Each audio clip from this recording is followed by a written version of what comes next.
I pledge allegiance to the flag of the United States of America and to the republic for which it stands, one nation, under God, indivisible, with liberty and justice for all. Now, Mr. Ramos will read the mission statement for the committee. Mission statement. Evaluate the Fairview Park Master Plan relative to our community needs and to make master plan update recommendations to our Parks and Recreation Commission and to our City Council for the addition, reduction, elimination, or modification of park uses and master plan elements. Thank you, Mr. Ramos. We'll have roll call now, please. Chairman Marin, Here. Vice Chairman Smith, Here. Member Amberby, Here. Member Cummings, Member Eccles, Here. Member Pop, Here. Member Ramos, Here. Member Stiller, Here. and Member Vrska. Here. Thank you.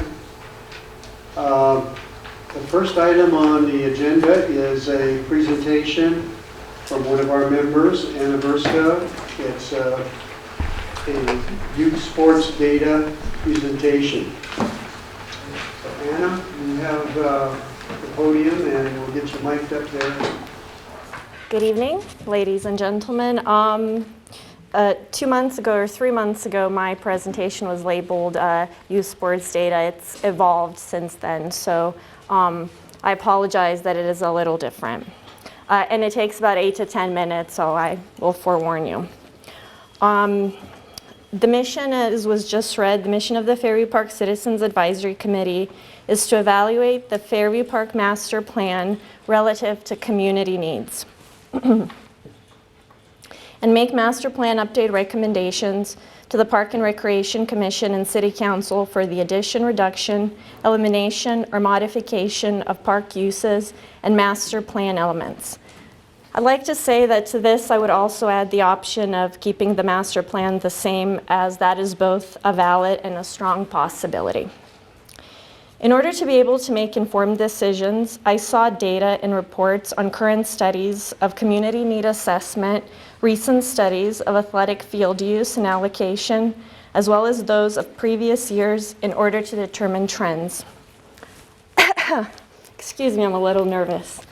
Also, useful would be Costa Mesa's current demographics, again to be used in assessing population and demographic changes over the last 10 years. This information, along with other relevant factors, could then be used to not only assess current needs, but also project those of the future. Since these studies and information were not initially provided to the community by the city, I set out to find, gather, and present what data I could, as well as reach out to different segments of the community. To that end, I've met with, talked to, and or emailed with city staff, including the city clerk, Mr. Mejia, Mr. Munoz, Recreation Director Bob Knapp, and Mr. Tom Hatch. I've put in public record requests for reservation master reports, for documents regarding selection of consultants, and various other documents concerning field use and allocation. I visited most of the facilities, not quite all of them, but most of them. Attended two youth sports council meetings, which provided a lot of good information. Talked with archaeologists, biologists, Native American representatives, youth sports enthusiasts, and Costa Mesa citizens in general who, as of yet, don't have an opinion one way or another. Hard facts and statistics from the city have been hard to come by. Due to software and database changes over the last decade, not much historical data is available, I was informed. Though some information has been provided, it mainly contains data from July 2012 to June 2012 to June 2013, from which it is difficult to assess a change in community need that warrants a change of Fairview Park Master Plan from passive to active use. In fact, due to the partial and incomplete information I did gather and do have, I decided it served no purpose presenting it in a power presentation as of this meeting. Maybe I will entertain you with it at future meetings. That being said, I by no means contend that more sports fields may not be needed or that field quality, lighting, and parking issues exist for Costa Mesa sports groups. All other possibilities and solutions have been far from explored, however. Namely, other locations where parks can be built, converting less used fields to more needed ones. For example, T-Winkle baseball to soccer, for example, adding lights to existing locations and more efficient field allocation, etc. In fact, so as I was gathering all this information over the last few months, but then I realized, in fact, much of this information will be gathered and examined by the Parks and Recreation Commission in 2014, including review and update of the athletic field use and allocation policy. So what they're going to do is this will include discussion with Costa Mesa Youth Sports Council on specific areas for improvement. Field availability, lighting, and user group classification will also be examined. Furthermore, assessment of active city recreation facility development and use at Newport Mesa Unified School District school sites, including the joint use agreement known as the JUA. The Recreation Division is preparing a citywide field assessment report to be presented as a subsequent PRC meeting, and I'm not sure exactly what that date is. Joint meetings will be coordinated with Newport Mesa Unified School District to discuss issues of mutual concern, and the JUA will be reviewed by the Parks and Recreation Commission.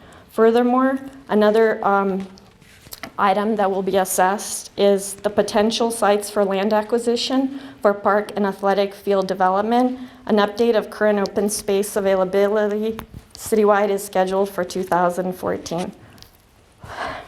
So that having been said, by having the Fairview Park Citizens Advisory Committee do any kind of assessment of the park before these reports and the information in them are complete does not make any sense. Logical people do not put the cart before the horse, and that is exactly what is happening here. Furthermore, since no official community assessment has been provided by the city, I examined the data at hand, namely the public correspondence and public speakers at meetings. In terms of people speaking in meetings, the ratio of those for addition of sports fields and those for keeping the park natural has been as follows. At the October meeting, 36 citizens spoke, 14 or 38% of which advocated addition of fields. I don't have exact numbers, meaning names of each person, exactly what they said for the other 5 meetings, but would venture a guess that the ratio has been similar. Not all the meetings were as well attended as the October one. If it is requested of me and the speakers were recorded, I can have that information by the next meeting. Now, out of the received, oh my goodness, this is a dead room. Does everybody need a break? Like I need a break? Catch your breath, maybe? Make sure no one's, well, not that no one's sleeping, that everyone's waking up. Out of the received correspondence, there have been 53 letters urging the committee to keep the park a passive use park. Citizens have described how much they enjoy it the way it is. The wildlife, walking in nature. Numerous people mentioned that they have kids playing sports, playing soccer, yet they still oppose addition of fields to Fairview Park. Also included in the received correspondence is a petition from 106 Costa Mesans for keeping Fairview Park as is, a passive use park. 77 additional people, residents from other communities, also signed the petition. That's a total of 236 people, and really even more than that, since many letters were signed by 2 people. In an effort to be as accurate as possible, I looked for the same people writing multiple letters and excluded those. 5 citizens wrote letters regarding Fairview Park issues, but neither mentioned ball fields or keeping the park as is. I classified these as neutral. Interestingly, I know I'm going to get in so much trouble for this, but it's true. Interestingly, not a single person, as of Monday afternoon, has written correspondence mentioning field need or asking the committee to add fields to Fairview Park. Not a single one, compared to 236 for keeping the Fairview a passive use park. Statistics show that for every person who writes a letter or shows up at a meeting, one can assume 10 to 15 additional people feel the same way. Extrapolated, that means At least 2,360 to 3,540 people in Costa Mesa feel that Fairview Park should be kept a passive use park. I also looked at community input regarding Fairview Park historically. This hasn't been the first time that changes or that ideas were tossed around about what to do with Fairview Park. Namely in 1977, 84, 88, and 95, and I won't bore you with all the names of what those plans were called. But on page 8 of the Fairview Park Master Plan, it states, the plans involved a range of activities gradually moving to more passive uses in each successive plan. The studied uses have included golf, baseball fields, extensive interpretive center buildings, and habitat restoration. The plans calling for more active uses and development met with strong citizen opposition. So this has been a trend historically. Excuse me. On November 10, 1999, Daily Pilot article by Amy Spurgeon reads, in 1993, the city paid the Keith Companies of Costa Mesa $83,000 to investigate the main archaeological site and recommend methods of protection and preservation. The findings of the lengthy, highly detailed document suggest complete soil capping of the area prior to any plans for active park use. But since the city introduced the Fairview Park Master Plan last year, recommendations made in the 1993 report have been modified. The city changed Fairview Park's status from active to passive use in the master plan because of public pressure. Since there is no proof of community need change, in fact, the community, from what I've seen, is voicing strong opposition to addition of sports fields or development of the park, and there is no data indicating need for additional sports fields at Fairview Park as of yet. I see no reason to amend the master plan from passive to active use. Now, along my process of discovery, I feel like I've discovered a few problems. For example, I've mentioned some. I don't feel there's been a community assessment at all to warrant looking at the plan even being changed. No concrete data in terms of field usage. And also there's been a mixed message in terms of the mission of the committee. And what do I mean by that? The mission of the Fairview Parks Citizens Advisory Committee tonight has already been read twice. However, at the September 17th City Council meeting, the mayor said, and this was, I looked it up for you, at the 6-hour, 19-minute mark, that the committee is not looking at the whole park. The purpose of the committee is to look at recreational activities to be added to the park. So that concerns me because it seems to be like there are some mixed messages being sent about what the purpose of this committee is. Also, though I've asked, no one can answer why the process has to be moving so quickly. Seems to me that the speed is causing all kinds of problems and creating liabilities for the city. Namely, one of the problems is the selection and hiring of SRS Consulting. Now, before I joined this committee, I had no idea who SRS was. I have nothing against them, but I began because, I heard SRS and then I did my research and from there it went. But the problem I have is not so much even of the hiring of SRS as I have of the process that was followed in hiring them.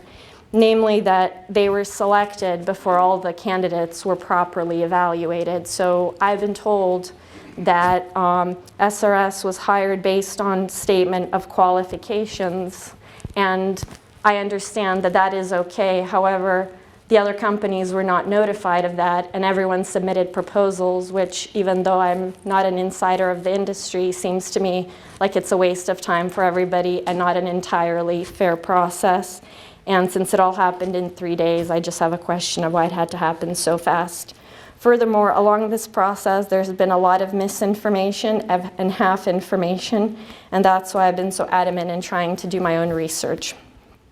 I also feel that committee, as it stands today, does not represent the community. So we are supposed to assess the needs of the community. We're not given any data to do that per se, and also the community is not represented, the committee is not representative of the community. What do I mean by that?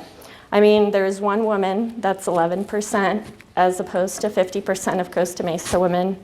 I don't see very many minorities, and no offense to present company, but many of the people on the committee seem to be close allies and friends of Mr. Mensinger. Also, I think someone else said it better than I have, so I'm going to read an excerpt from an article. On February 2nd, in a Daily Pilot article excerpt, Jeff Harlan wrote, and this is how I feel. I don't think it's a fair process at this committee. I don't think it's going to be a fair process at the Parks and Recreation, and I don't think it's going to be a fair process at the City Council meeting. I don't think it matters what we do here today. I think there's going to be fields no matter what. So this is what Mr. Harlan wrote. Over the past few years, the commission-appointed process in Costa Mesa has looked more like a carefully orchestrated chess strategy. Vacancies are filled with only ardent supporters of the council majority. Incumbent commissioners are unceremoniously cast aside to make way for loyal up-and-comers. The commissions have become part of the growing political monolith here, a breeding ground for cultivating the next crop of like-minded council members. Some may argue that, of course, the council majority members should be able to appoint whomever they desire. It is their prerogative, stated more bluntly, to the victor go the spoils. But governing a community is not about winning and losing. It's not a chess game, and that conceit really has no place in our civic affairs. I recognize it's a dicey proposition to question why a council member, for example, chooses one person to serve over other qualified applicants. Clearly, many of the recent candidates have skills, experiences, and perspectives that could be valuable in these roles, and the fact that they opened themselves up to a seemingly arbitrary selection process takes some courage. But the process now has no objective standards and fails to serve the larger community by perpetuating political patronage. Especially after this last election, we should fashion an equitable appointment process that better reflects the diversity and the complexion of our 110,000 person community and offers a real and fair opportunity to those who apply. Thank you. Thank you,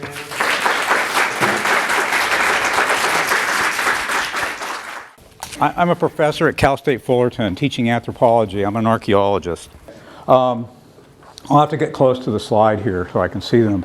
What we're talking about today is what lies beneath the earth at Fairview Park. And this was put together by myself, Dr. Pat Martz, and Sildair. Bart, the next slide. What we see is that throughout prehistory, what's now Fairview Park contained Native American villages with access to the coast via the Santa Ana River. Next slide. And then this is what a reconstructed house looks like. This was at Mission San Juan Capistrano, and it's similar to those that were built by prehistoric Native Americans at Fairview Park. Next one. And then this is a view looking south toward the south end of Fairview Park on the bluff above the Santa Ana River. Next. And then this is looking east at the park. And then this is looking a view to the north. And then, so why are these sites so important? Well, as Paul Chace, who's he's part of the team, the SRS team, he stated in 1982 that in populated, desirable urban areas, most of the most numerous archaeological sites have already been eliminated. This makes any still existing site especially rare and extremely important since it becomes the remaining representative of all others that have been lost. Next slide, please. And what we see in California is that there's been a number of archaeological sites that have been lost at an alarming rate. Over 2,000 have been estimated, are lost every year. And in 1973, it was estimated that 50% of all archaeological sites in California had already been destroyed. Next one, Bart. Okay, again, a little more on why these sites are important. Well, in addition to listing on the National Register of Historic Places, ORA 58 is on the Native American Heritage Commission's Sacred Site Inventory. In all of Orange County, there's only 3 archaeological sites that are listed on the National Register. ORA 58 contains hundreds of prehistoric burials that have been discovered at the site. At least one set of remains more recently was reburied at the park. Next slide. And we see that there's a link between Bolsa Chica and ORA 58. Bolsa Chica site in Huntington Beach had the largest quantity of cogstones at one time. These have been excavated. ORA 58 produced the second largest number of cogstones. However, due to residential development at Bolsa Chica, ORA 58 is now the only intact site with the greatest concentration of cogstones. And what we see is that ORA 58 and 506, the 2 site designations, are part of this large village site, but this extends all throughout the bluff on, through the park and even into other adjacent areas. Next one. And there are stipulations in the conservation easement of 2008.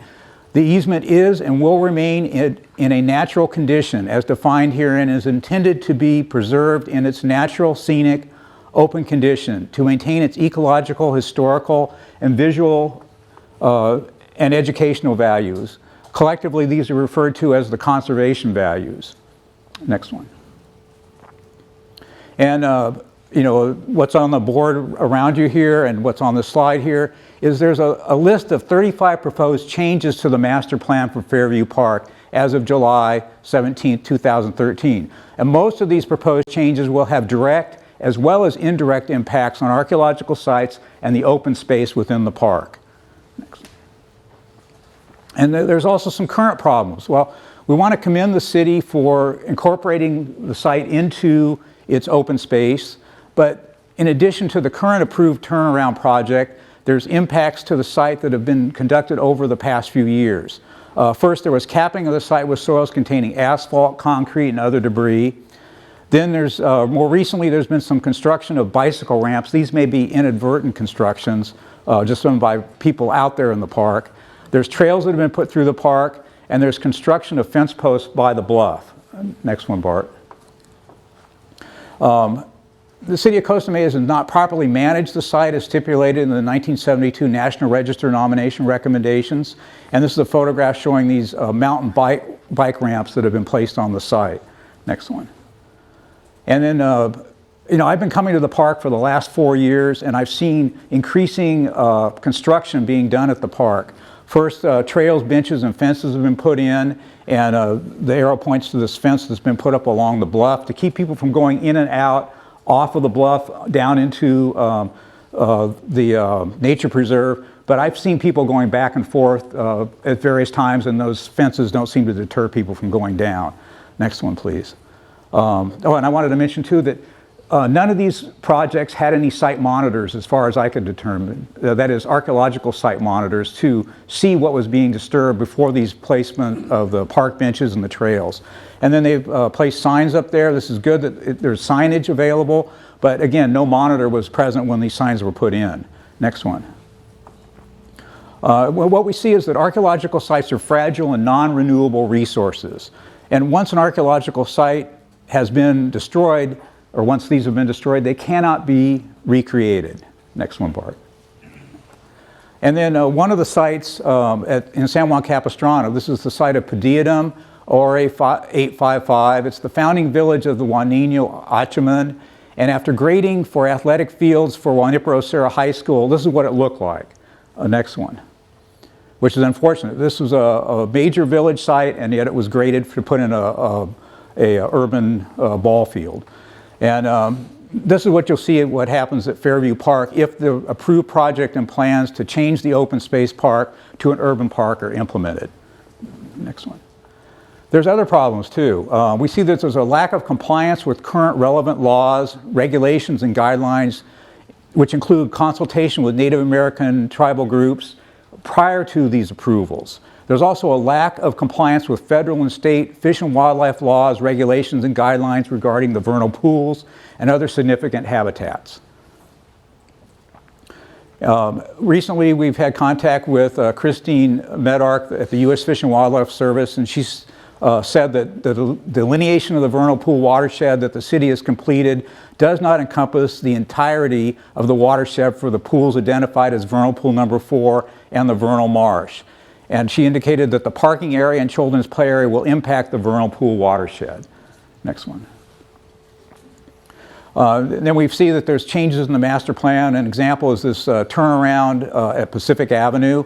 And the turnaround will impact both the archaeological sites and the vernal pools. Next one, please. And this is a photograph of what the vernal pools look like in 1997. And at other times during rainy periods, the vernal pools will appear again. Right now they're dry because we're under severe drought conditions, essentially. Next one. Applicable laws and regulations.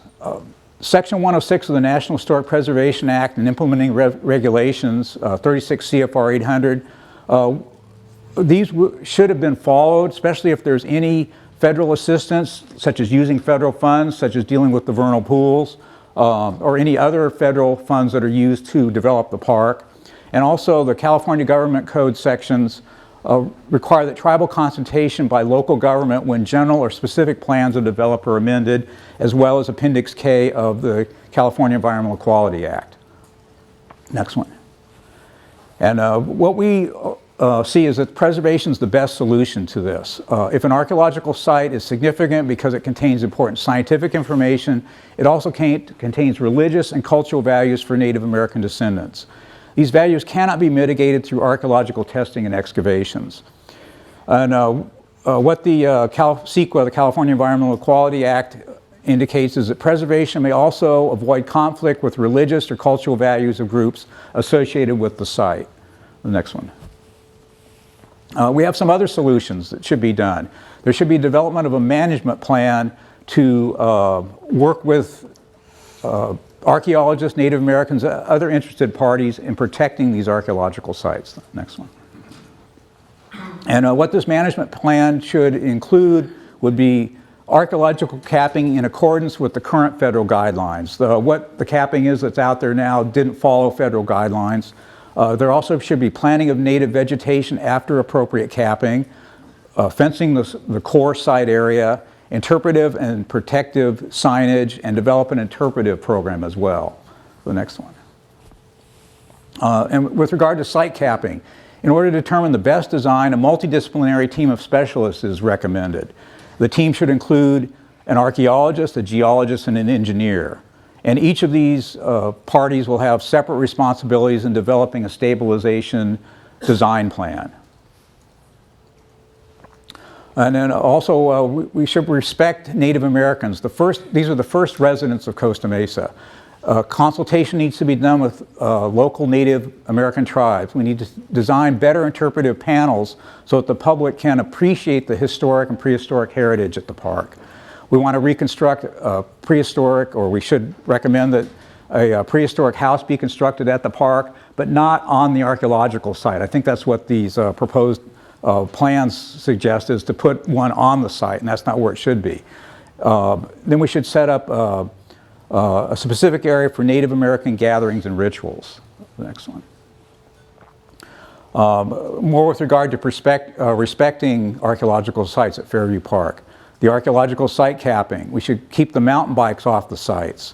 Recognize that the site boundaries on the maps are areas where prehistoric deposits are most concentrated, and they don't necessarily reflect the extent of the prehistoric occupation out there. What needs to be done is to extend the National Register status to other nearby sites, linking it to ORA 58, that is ORA 506, as well as other sites in the area. The next one. We want to preserve the sites and the open space areas for future generations. Thank you. I am Dr. Paul Chace.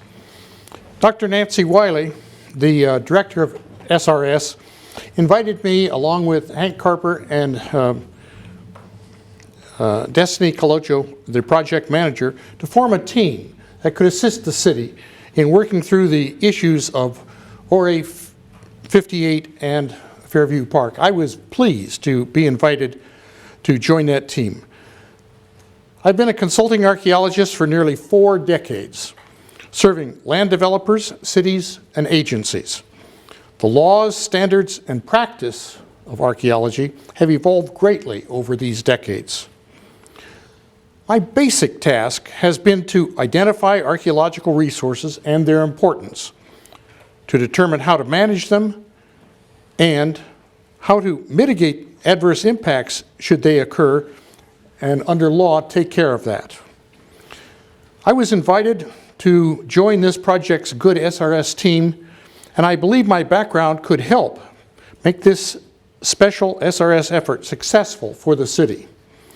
My background includes a long career with various professional recognitions, personal knowledge of the ORA 58 site, and those who have worked there. And lastly, a lengthy awareness of the SRS firm and the bold programs that they have successfully pioneered in archaeology. Early in my career, I served as a chairman and as an editor of the Archaeological Research Associates, as did Dr. Keith Dixon and Dr. Hal Eberhardt, both of whom dug at ORA 58. In 1978, I was elected president of the statewide Society for California Archaeology. I was selected 4 years later to singularly represent archaeology to the state Senate's Heritage Preservation Task Force, which drafted the law creating the California Historic Resources Commission. Here in Orange County, I have been elected president and leader of the Pacific Coast Archaeological Society.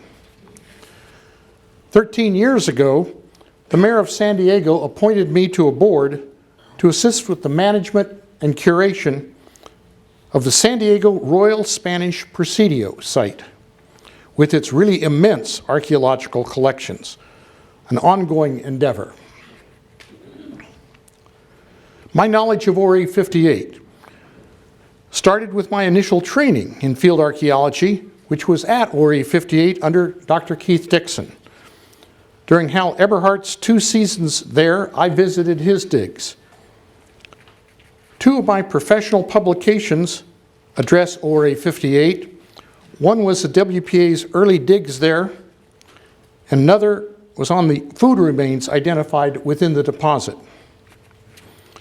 In 1982, although it does not mention ORA 58, I professionally lectured and published Perspectives on Archaeological Site Capping, which can be a very desirable planning measure.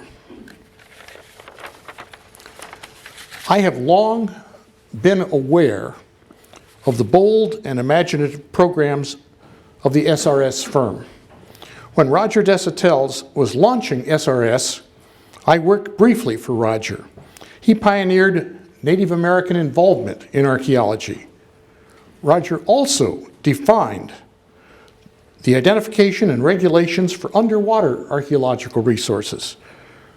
Roger redefined the rules for Caltrans archaeological projects, and he created many other management programs. I attended the happy West Coast wedding of Roger and Nancy. Now, Nancy, as Dr. Nancy Wiley, continues many of the imaginative, forward-looking, new SRS contract programs for identifying and managing archaeological resources. SRS, for instance, was among the first to create exact 3D replications of special artifacts, like cogstones. Nancy has been closely involved with Native Americans throughout her endeavors. For the SRS Bolsa Chica project, I served for several years on their peer review committee, offering suggestions. Then 4 years ago, when the California Coastal Commission lost their archaeological staff, I was hired to write the professional reviews for the State Commission for each of the SRS draft volumes on their 2 decades-long Bolsa Chica project. Thus, with this background, I stand here to serve SRS and the city in considerations of ORA 58 and Fairview Park. I thank you. Thank you.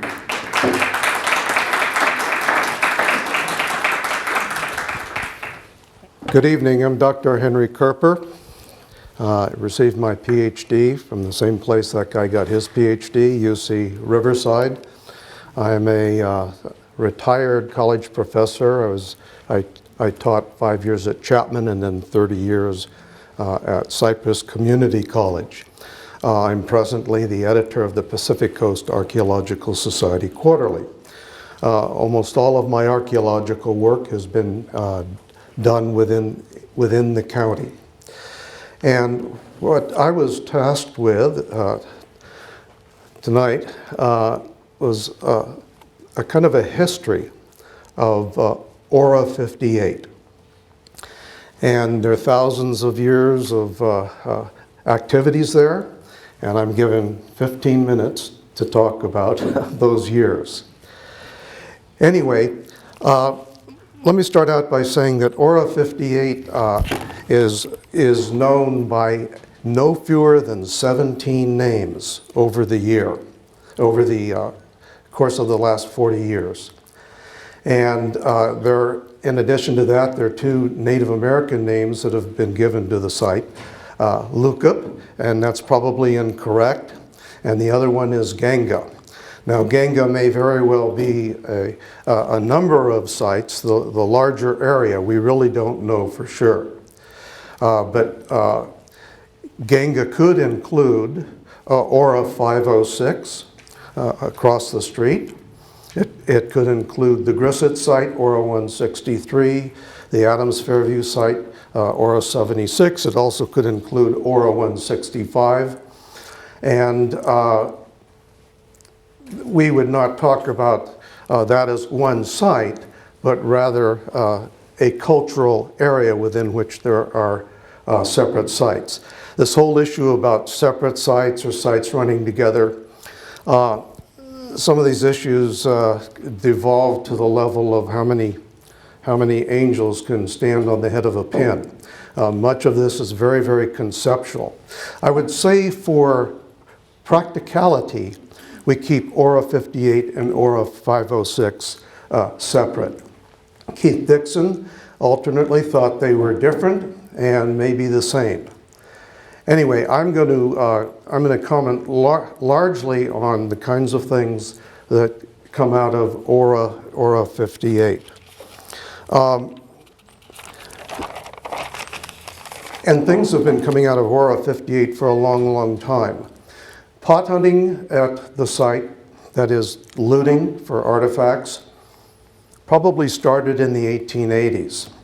I've run down some of the old collections. A fellow by the name of Evans, Samuel Evans, mayor of Riverside, and he was in the state Senate or Assembly, I don't recall exactly. He was crazy about cogstones, and he ended up with a collection that was actually a cache from the Segerstrom family. Whether they found them or they got them from a field worker, I don't know. So the cogstones, and there are plenty of them to be sure, at Aura 58, if you count all the private collections. The cogstones have been sought at that site for a long, long time. Let me say a few things about cogstones. I've heard recently people putting dates of 9,000 years ago on cogstones. We have no evidence that Orange County cogstones go back that far.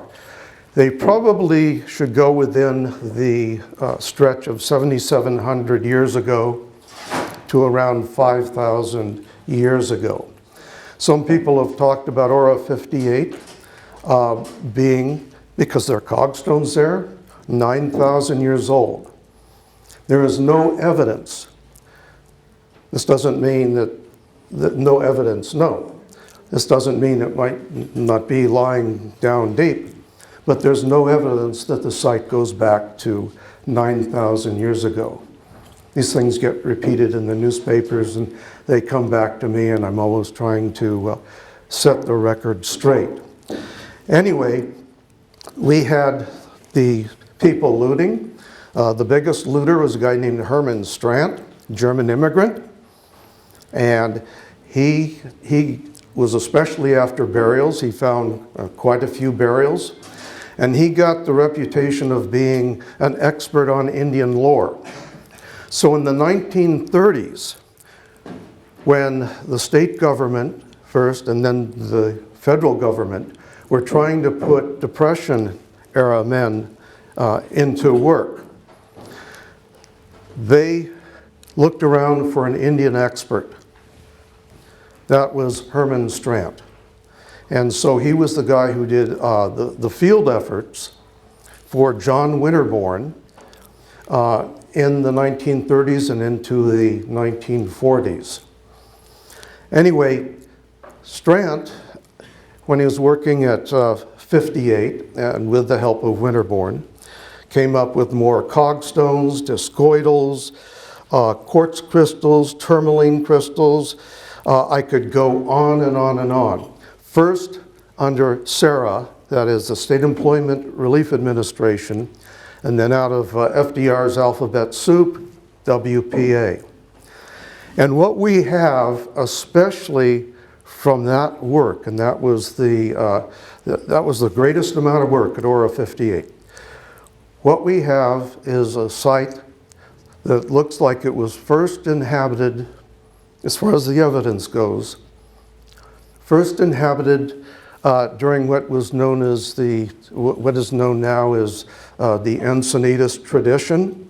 Used to call this the Millingstone Horizon or the Millingstone tradition. And the site moves on into what is now called the Delray tradition. And in the past, we referred to the Delray tradition as, well, late prehistoric, maybe with an intermediate thrown in between the Millingstone and the late prehistoric. Just a tremendous amount of information from the WPA. Later on, we see Cal State Long Beach under Dr. Esch, and then at the site, we have Orange Coast College there, Dr. Dixon, 1959 through 1966, Eberhart, 63 and 68, Cal State Fullerton. The Pacific Coast Archaeology Society took a great interest in the site, and they went over the top. They did a surface pickup. They tried to define the boundaries of the site. And they took on the job of being the steward, protecting the site, always needling the police to be there to watch for looters and so on and so forth. Dr. Dixon's radiocarbon dates all came in on what we now call the Delray tradition. I should address the subject of capping. When I worked on the site, my job was to, and I was doing this work through the Keith companies. They were given a contract, and Roger Mason worked for the Keith companies at the time. They were given a contract to define the site boundaries.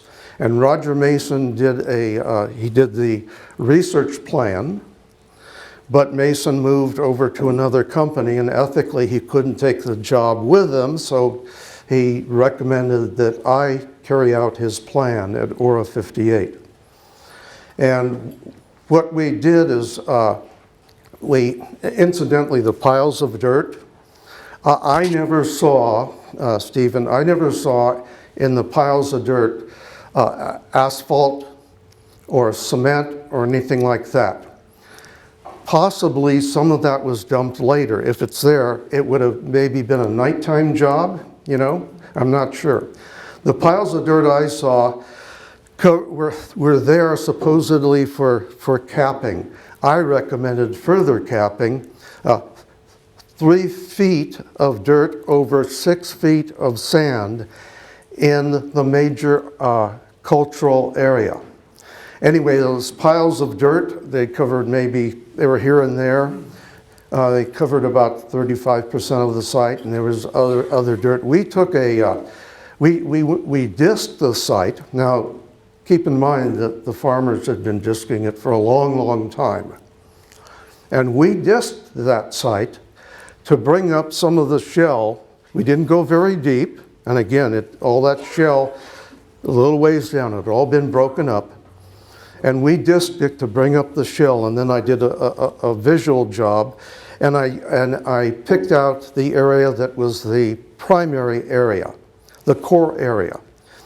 And then I also mapped with the visual model, very simple. I looked at the shell dropping off and other things too, bone, fire-affected rock, and so on. It's largely shell. Anyway, I picked out a peripheral area. And then after that, we did augering to better delineate the boundaries.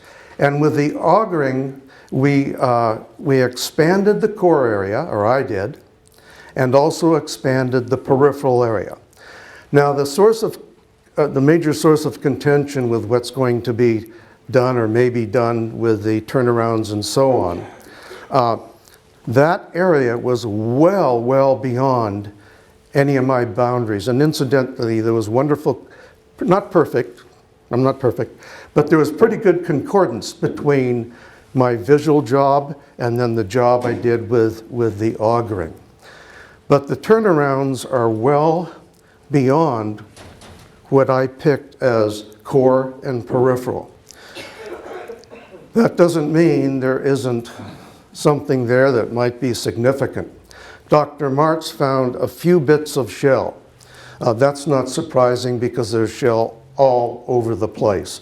And if you want to play the shell game, then you'd take, maybe you would say there's one big site, you know, to include the Grisset site, to include 506 and so on and so forth. I don't think that's very practical. But a few bits of shell, that really doesn't count for much. However, there must be further work in those areas, some augering, and if something is hit, like a fire pit, maybe a unit put down there. And if there is a negative declaration, well, there's not much here. Well, when the actual work begins to produce the turnaround, we will recommend, and I'm sure this will happen, there will be an archaeologist, a Native American monitor, and if anything turns up that's kind of exciting, work is going to stop. Certainly if a burial turned up, work would stop just like this, and of course the coroner would be notified. Anyway, I have so much here, and I know you don't want to hear all of this, but I will say, I want to give credit to Dr. Dixon.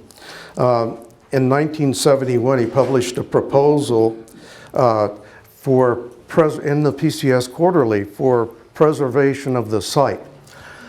Dr. Dixon's main concern, and I know this from his document and from talking to him, his main concern was protecting a site that could be looked at in the future when we have far more sophisticated techniques and methods.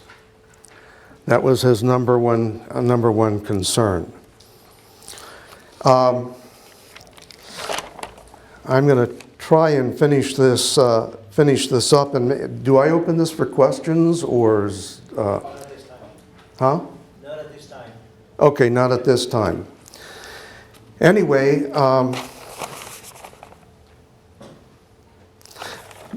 one last thing. Dr. James talked about Aura 855. I was the principal investigator for Aura 855. That is the village of Patuitum. I'll translate that for you as best I can. Herniated navel. Corone, who was the founder of what some people think is the Juanino mother village. She came down from probably, I'm pretty certain of this, probably from Costa Mesa, probably from maybe the larger Ganga, or maybe just the Aura 58 Ganga. She came down to San Juan Capistrano with her father. There was a very big problem at the time in Costa Mesa. There was a population resource imbalance. Too many people, and there must have been some bad years. So she went down with a number of people. They founded the village, or 855. Her father went home. This was during the Little Ice Age. And the Little Ice Age had very little effect on Southern California, but there might be periodic years when there wouldn't be enough mainly hard seeds. And this is an old story. We see it all over the world through cultural time, population resource imbalances. Anyway, I mitigated the impact of development with a large program on 855. I don't recall the site being graded at all. Rather, 8 feet of fill was put on that site, and then the athletic fields of J. Sarah High School went atop that. That site was preserved. I just don't know where you got the grading of the site. That simply isn't true. Another site that I dug in Irvine, the Christ College site, that too, and Pat reminds me, I put that on the National Register. Is that right, Pat? I forgot about that, but thank you for reminding me. We capped that site also, and there was a maintenance, not quite as much material, 3 feet. And we did cap that site. It is preserved today. They reintroduced coastal sage scrub, grassland herbland, and it's just wonderful territory for the animals, particularly all the rattlesnakes. That was not in the advertisement for all the homes that they sold up there, but a lot of people learned very quickly. It was a very productive area for all kinds of animals. Anyway, so I've been involved in 2 capping projects. And for the Aura 58 report, and I do have it here if anybody wants to look at it. This is just to determine site boundaries with some prehistory background. If you want a short version, I recommend the PCS Quarterly Volume 32, Number 1, Winter of 1996. This gives culture history, and it gives other information that is in the bigger report. So, I think I've used up my welcome. Thank you, Dr. Koerper. You're welcome. Okay, good evening, ladies and gentlemen. I thank you for giving us the time here today to address our investigation and talk about our experience. You have heard already from Dr. Chace and Dr. Koerper their experience and involvement both with SRS and Aura 58. And I want to talk to you about what our scope of work is going to be for this investigation, as well as walk you through what our investigation has entailed so far and where we're heading with this archaeological investigation. Just as was mentioned before, my name is Destiny Colocho. I have been assigned the project manager for this program, for this project here at SRS. I'm an archaeologist, of course, as well, and I have a unique specialization in lithics, which is the study of stone tools and the debris that is left from making these stone tools. I'm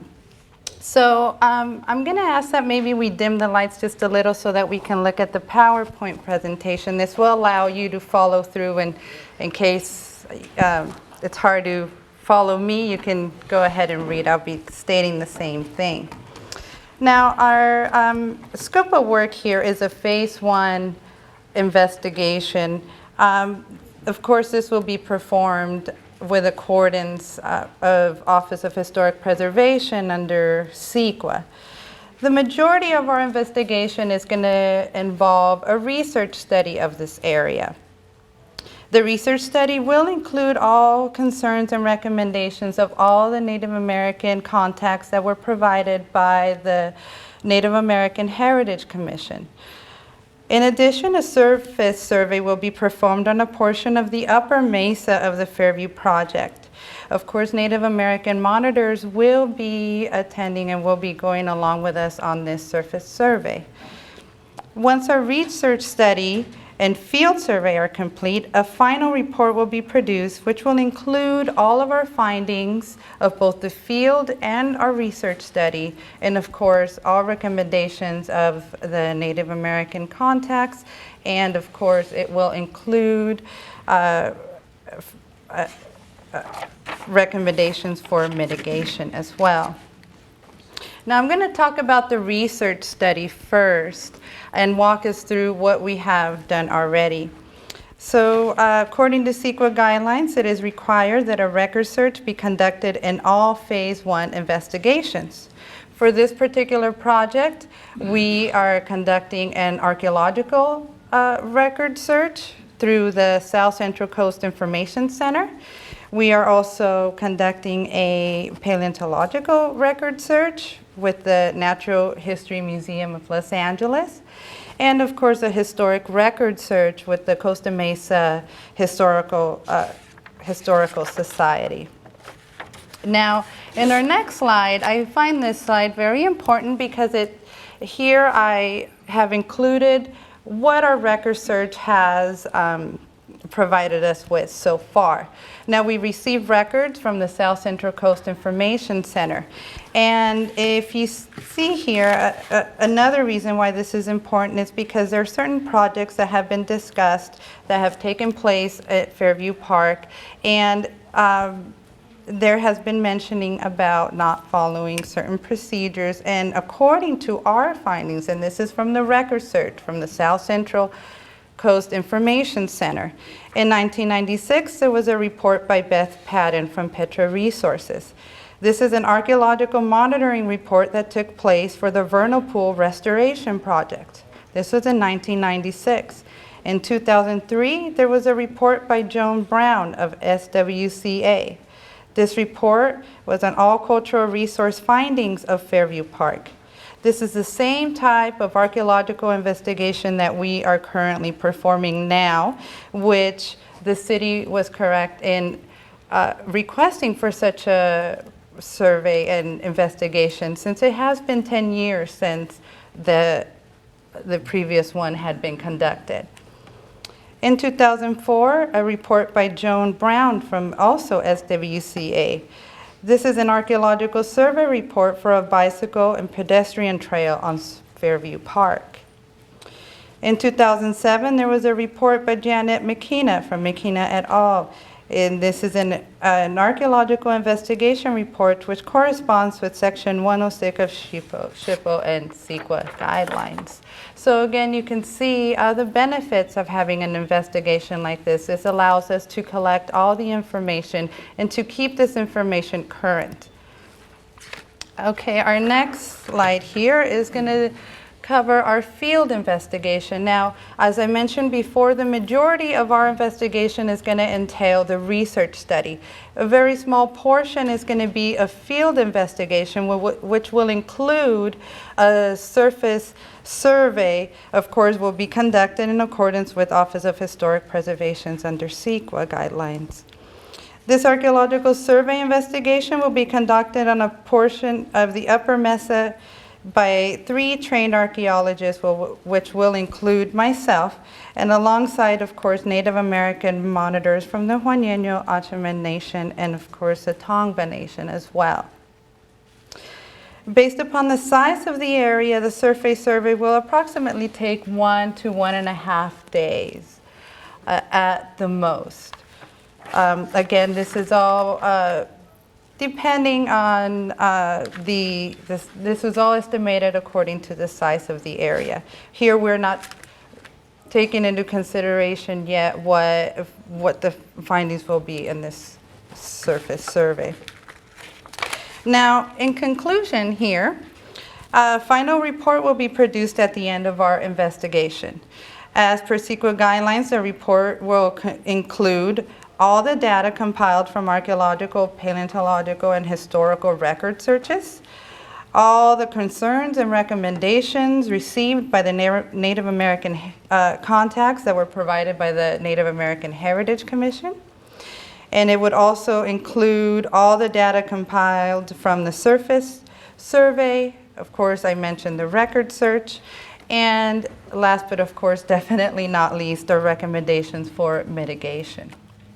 So as you can see, I try to break this down so that you can see exactly what it is that we will be doing out there. Again, I want to say our surface survey of the area will be accompanied by Native American monitors, whom I have had contact with already. And I have received some responses. Others have mentioned getting back to me. But nevertheless, we are keeping contact, and that is one of our main goals, is to work together on doing this investigation and getting all the information possible. So I thank you once again for your time. This has been my presentation. I will take questions later, I guess. Thank you once again.